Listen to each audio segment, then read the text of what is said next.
Big TV భక్తి సమాచారం WhatsApp ఛానల్లో జాయిన్ అవ్వండి. అన్ని విశేషాలు ఎప్పటికప్పుడు తెలుసుకోండి.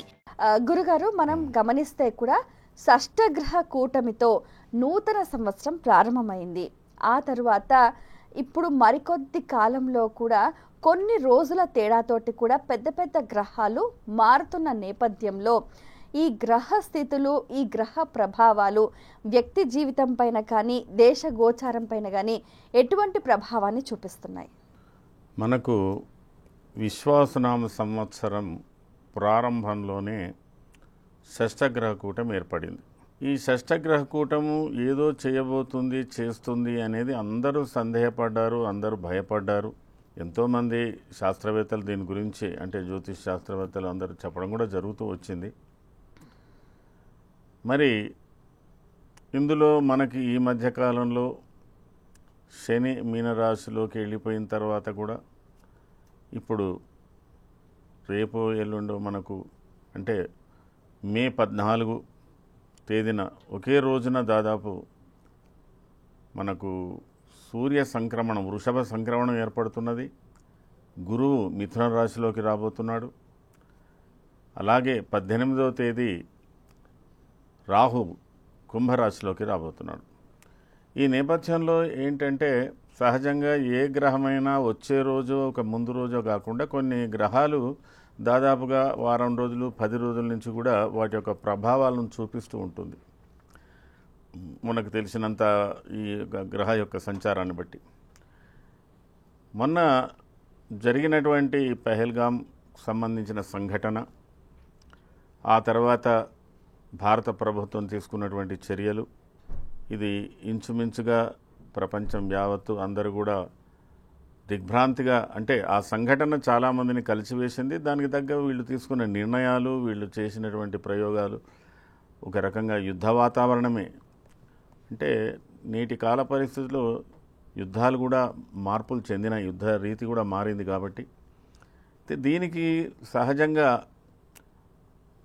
నాకు తెలిసినటువంటి శాస్త్ర అధ్యయనంలో, అనుభవంలో ఏంటంటే ఈ సంవత్సరం విశ్వాసనామ సంవత్సరానికి రాజు సూర్యుడిగా మనం భావించాం, మంత్రి చంద్రునిగా భావించాం, తర్వాత శనిని సేనాధిపతిని చేశాం. రాజు శని అంటే రాజు రవి, సేనాధిపతి శని, వీళ్ళిద్దరికీ బద్ధ వైరమే. కానీ ఒక విచిత్ర యోగం, గజకేసరి యోగంలాగా ఈ రవి శనుల యొక్క ప్రభావాలు మనకు మొన్న జరిగినటువంటి యుద్ధ వాతావరణంలో కనబడ్డది.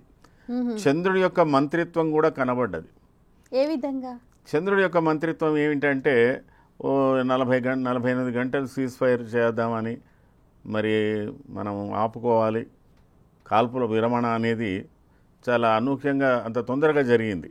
చాలామంది హర్షించలేదు, అంటే యుద్ధాన్ని అభిలషించే వాళ్ళు హర్షించలేదు అనుకోండి. అంటే చంద్రుని యొక్క ప్రభావం అది. ఎందుకంటే బద్ధవైరం, రవిశనులకు బద్ధవైరం. ఇప్పుడు రాజుకు ఉత్సాహమే ఉంది యుద్ధం చేయాలని, సేనాధిపతికి ఉత్సాహమే ఉంది. ఇరు వర్గాలకు, ఇరు దేశాల వాళ్లలో ఉన్నప్పటికీ కూడా మంత్రిత్వం ఎవరైతే దీని వెనుక చేస్తున్నారో ఆ మంత్రిత్వానికి సంబంధించిన దాంట్లో చంద్రుడి యొక్క ప్రభావము, అంటే ఇది మరి రాజనీతిలో, యుద్ధనీతిలో వీటిని అనుసరించవలసి ఉంటుంది.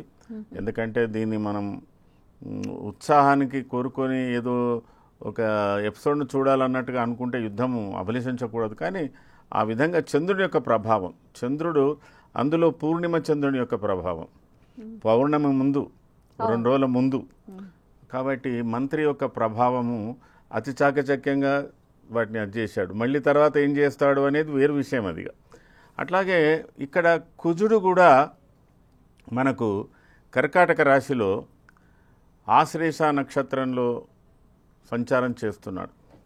మనకు గత విశ్వాసనామ సంవత్సరాన్ని తీసుకున్నట్టయితే, గతంలో అంటే 60 ఏళ్ల కింద విశ్వాసనామ సంవత్సరాన్ని తీసుకున్నట్టయితే అప్పుడు రాజు శుక్రుడు, మంత్రి సేనాధిపతి కుజుడు.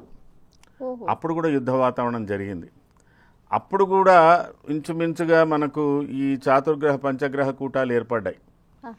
అప్పుడు రాహు గురు ఒక దగ్గర, ఇప్పుడు శని రాహు ఒక దగ్గర ఉన్నాడు ఈ ప్రభావంలో.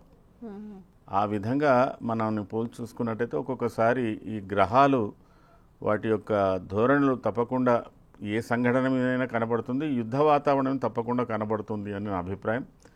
ఇంకొక రకంగా చెప్పాలంటే ఈ విశ్వాసనామ సంవత్సరానికి అధిపతి రాహు. ఈ రాహు యొక్క ప్రభావం శని కన్నా మిగతా గ్రహాల కన్నా రాహు యొక్క ప్రభావము యుద్ధం మీద ఎక్కువగా పనిచేస్తున్నది అనేది నా అభిప్రాయం. అంటే మనం దాన్ని ఏ విధంగా చూడొచ్చు అంటారు? అంటే ఇక్కడ రాహు యొక్క కారకత్వంలో తీసుకున్నట్టయితే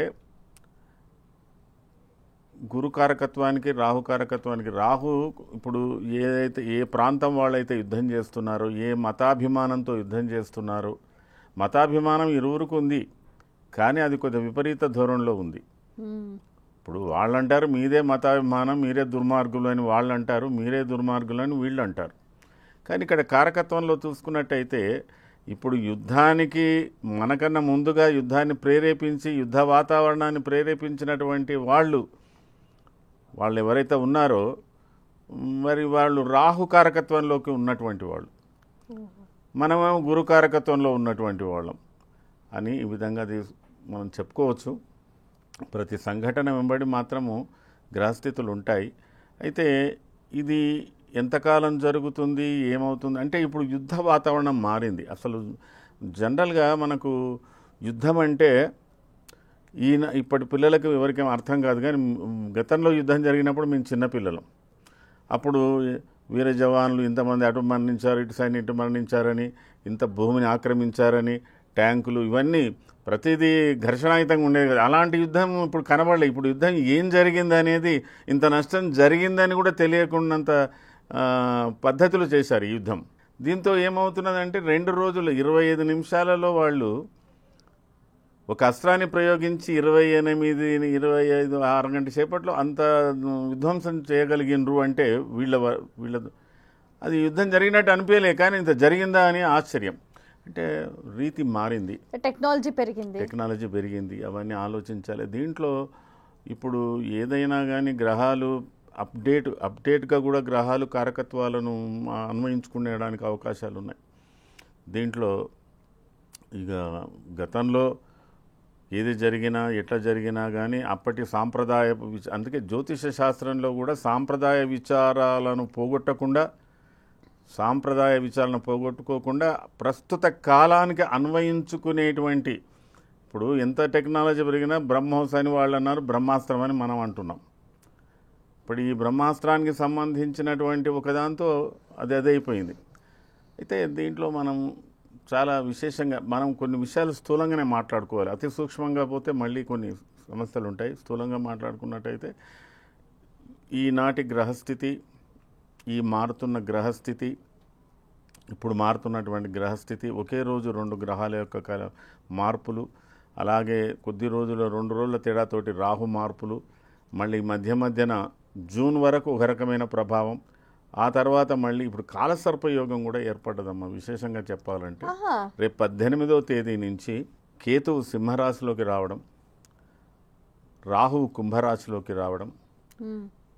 అది చూడండి, వాస్తవంగా చెప్పాలంటే యుద్ధం ఎలా ఉన్నా కానీ వ్యక్తిగతంగా అసలు 27 నక్షత్రాలలో పూర్వభాద్ర నక్షత్ర జాతకులను మనం చాలా పరిశోధించాలి. వాళ్ళ నక్షత్రం మీదనే జరుగుతున్నది మొత్తం.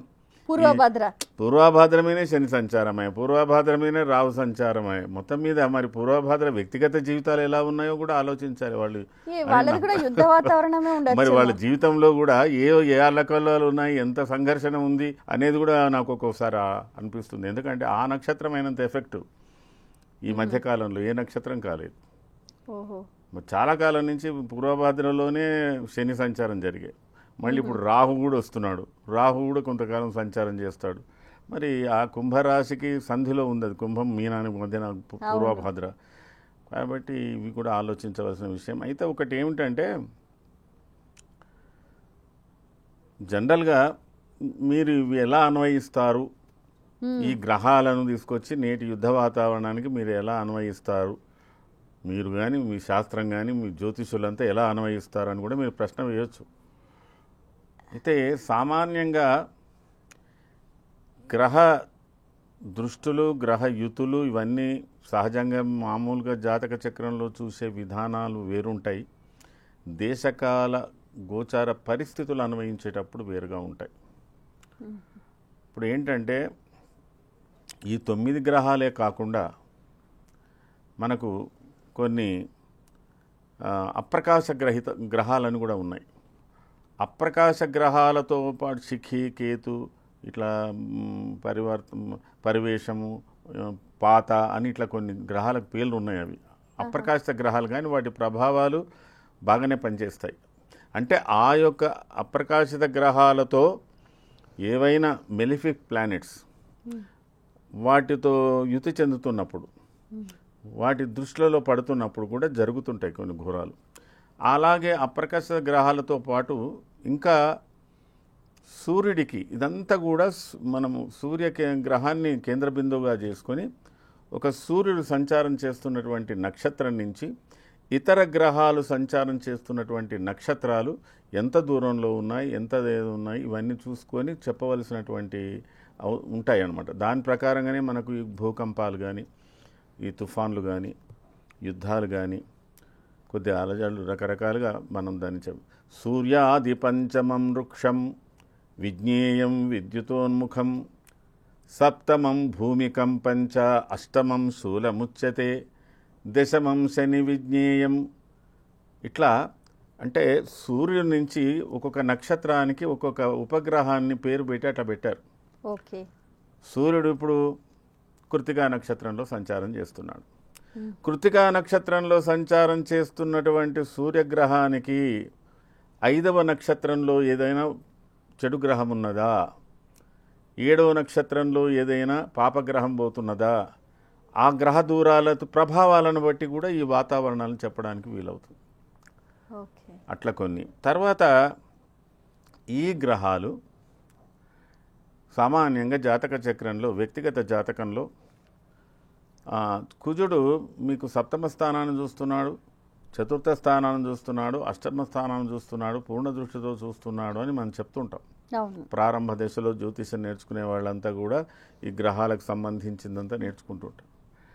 కానీ ఈ గ్రహాలు రాసులనే కాకుండా నక్షత్రాలను కూడా ఒక దృష్టితో చూస్తుంటాయి. అవి ఆ గ్రహం ఏ రాశిలో ఉన్నా సరే ఒక నక్షత్రాన్ని తదేకంగా చూస్తుంటుంది. ఆ చూస్తున్నటువంటి నక్షత్రంలో ఏదైనా పాపగ్రహం ఉందా అప్పుడు కూడా ఇబ్బంది. అట్లా దీంట్లో కొన్ని ఉన్నాయి. ఇప్పుడు సామాన్యంగా సూర్యగ్రహము, చంద్రగ్రహము ఏ నక్షత్రంలో సంచారం చేసినా సరే 14, 15వ నక్షత్రాన్ని ఖచ్చితంగా చూసి తీరుతుంది. అంటే తాను సంచరిస్తున్న నక్షత్రం నుంచి 14వ నక్షత్రం కానీ 15వ నక్షత్రాన్ని ఖచ్చితంగా చూస్తుంది. సూర్యుడున్న నక్షత్రం నుంచి 12వ నక్షత్రము అది కొద్దిగా బలహీనమైనటువంటి నక్షత్రం. ఆ నక్షత్రంలో మనం ఏదైనా అంటే ఎలాంటి కార్యక్రమాలు తలపెట్టినా ఏదైనా చేసినా అది అప్రయోజనం అవుతుంది. అట్లా కొన్ని ఉన్నాయి. ఇప్పుడు శని సంచారాన్ని కూడా, శనికి కూడా 15, 21 ఇట్లా కొన్ని ఉన్నాయి. ఆ నక్షత్రాలను ప్రత్యేకంగా చూస్తుందని. అయితే ఆ దిశతో మనము ఈ గ్రహయుతులను దృష్టిలో, కానీ గ్రహాలకు వేధలు కూడా ఉంటాయి.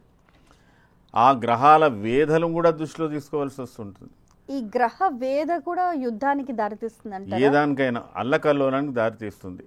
యుద్ధము అనే దాన్ని మనం సంఘర్షణలో తీసుకోవచ్చు, ఒకరినొకరు కొట్టుకునే దాంట్లో తీసుకోవచ్చు. ఇప్పుడు ఒక చిన్న ప్రశ్న, మళ్ళీ ఒకడు అడుగుతాడు, ఏం జ్యోతిషాలు చెప్తారయ్యా మీరు, భారతదేశానికి స్వాతంత్రం వచ్చింది ఒకే రోజు, అదే రోజు 2 దేశాలు ఏర్పడ్డప్పుడు మీరిద్దరికి ఇదే గ్రహస్థితి పాకిస్తాన్కి ఎలా చెప్తారు, ఇండియాకి ఎలా చెప్తారు, ఏమిటి అని కూడా ప్రశ్న వేయచ్చు. ఇది వాస్తవంగా మనకు జాతక చక్రంలో ఒక జాతక చక్రాన్ని పరిపూర్ణంగా మనము పరిశీలించి చెప్పాలనుకున్నప్పుడు సంవత్సర ఫలితం, అయన ఫలితం, మాస ఫలితం, దిన ఫలితం, తిథి ఫలితం, నక్షత్ర ఫలితం, యోగ ఫలితం, కర్ణ ఫలితం, దినవు రాత్రా పగల, ఆ తర్వాత అప్పుడు లగ్నం, ఇన్ని తీవ్ర ఎన్ని పరిశీలించి మనం అది చేస్తాము. మరి వాళ్ళు జరుపుకుంటున్నటువంటి స్వాతంత్రం ఒక తేదీ, మనం జరుపుకునే స్వాతంత్రం ఒక తేదీ. మరి ఒకే రోజు వచ్చినట్టు మనకు అనిపిస్తున్నా వాళ్ళు 14 ఆగస్టు అనుకుంటారట, మనం 15 ఆగస్టు చేస్తున్నాం.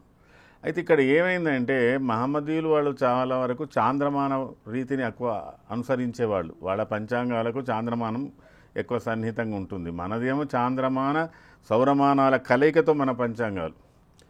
సామాన్యంగా 12 అర్ధరాత్రి 12 దాటిందంటే డేట్ మారుతుంది, దినం మారుతుంది, మనకు అలవాటు అయిపోయింది అది.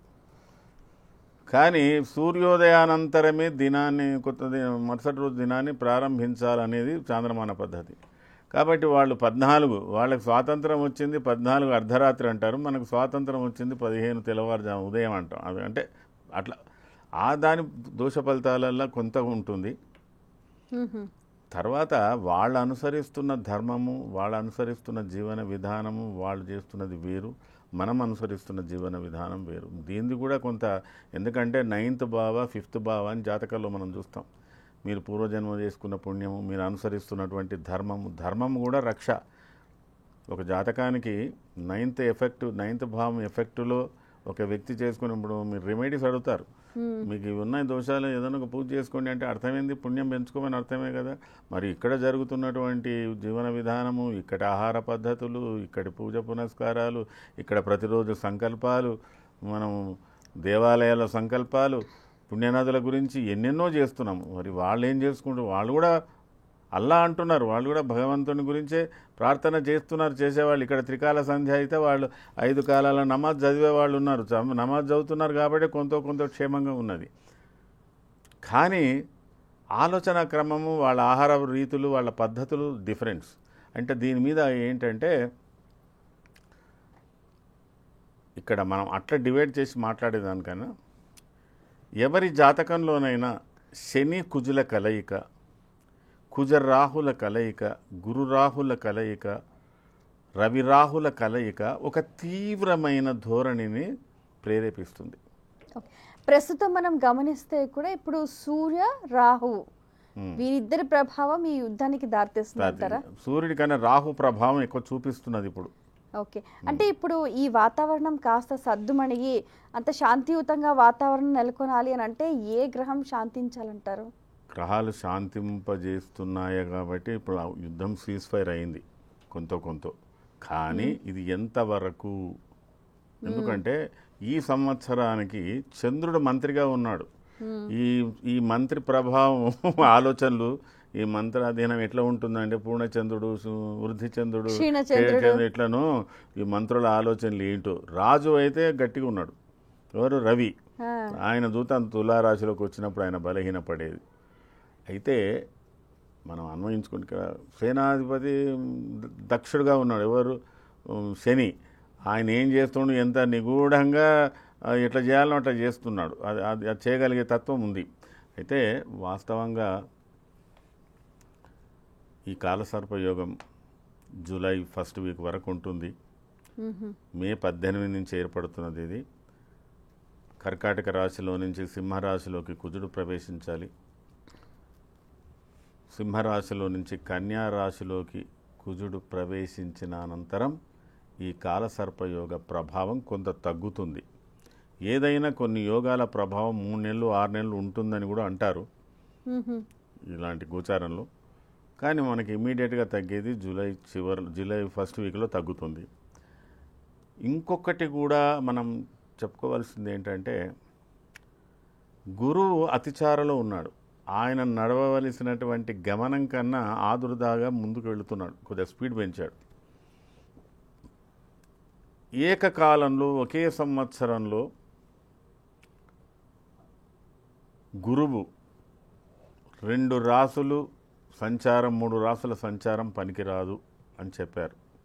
3 రాసులలో కానీ 3 నక్షత్రాలలో కానీ లేదా 2.5 నక్షత్రాలలో కానీ గురు సంచారం జరగకూడదు, అది కొంత కీడు. ఇప్పుడు వాస్తవంగా గురువు మిథున రాశిలోకి వెళ్ళినా మిథున రాశి గురు సంచారం యుద్ధ వాతావరణము, యుద్ధ భీతి, భయభ్రాంతులను కలగజేసే లక్షణం గురువు కూడా కొంత ఉన్నది. ఇక్కడ రాహువు, ఇక్కడ ఏమైందంటే రాహువు సంవత్సరాధిపతి కావడం, కుంభరాశిలో ప్రవేశించడం, ఈ కాంబినేషన్ ఏదైతే ఇప్పుడు ఉన్నదో ఈ శనికి రాహు కాంబినేషన్, అంటే శని సేనాధిపతి, రాహు యొక్క ప్రభావం దాని మీద, మరి సూర్యుని యొక్క ప్రభావం ఈ సంవత్సరం అంతా కూడా అదే శనివత్ రాహు అని అంటూ ఉంటారు కదా. శనిమత రాహు అని కూడా అనుకోవచ్చు. ఇట్లా కొంత ఇది ఏమిటంటే తాత్కాలికంగా కొంత ఇది తగ్గినట్టున్నా అప్పుడప్పుడు ఈ భయము, ఈ వాతావరణం అనేది జరుగుతుంటుంది. మరి ఇది ఎంతకాలము ఏమిటి మరి ఇక వాళ్ళు ప్రభుత్వంగా తీసుకున్నటువంటి నిర్ణయాలు వాటి మీద కొంత ఆధారపడి ఉంటుంది. కానీ వీటి వల్ల మనకేంటంటే వాస్తవంగా జ్యోతిష్ శాస్త్రంలో మన దేశానికి కానీ మన దేశంలో ఉన్న రాష్ట్రాలకు కానీ జ్యోతిష్ శాస్త్రం మనం ఒక్కరిదే కాదు, ఈ ప్రభావం ప్రపంచమంతా చూపిస్తుందని చెప్పాలి. ఒక భారతీయులకే శని ప్రభావం, రాహు ప్రభావం అని చెప్పడం కూడా కాదు. ఇది సూర్యుడైనా అందరికి వెలుగునిస్తున్నాడు, చంద్రుడైనా అందరికి వెలుగునిస్తున్నాడు, అన్ని గ్రహాలు అందరికి ప్రభావం చూపిస్తాయి. అయితే దీంట్లో నక్షత్ర విభజన, కొన్ని దేశాలను నక్షత్ర విభజన చేశారు, రాసుల రీతిగా విభజించారు, నక్షత్రాల రీతిగా విభజించారు. అయితే దీనికి ఒక కూర్మ చక్రం అని ఒకటి ఉంటుంది. ఆ కూర్మ చక్ర ప్రకారంగా కృత్తికా నక్షత్రం నుంచి ప్రారంభమవుతుంది ఆ చక్రం. కృత్తిక, రోహిణి, మృగశిర, అక్కడి నుంచి 27 నక్షత్రాలను 9 భాగాలలో విభజిస్తారు. 9 3 27. ఆ నక్షత్రాలకు దిశలు ఏర్పడతాయి. ఆ దిశలతో పాటు ఆ నక్షత్రాలకి కేటాయించబడినటువంటి దేశాలు కూడా అందులో కొంత వస్తాయి రమారమిగా.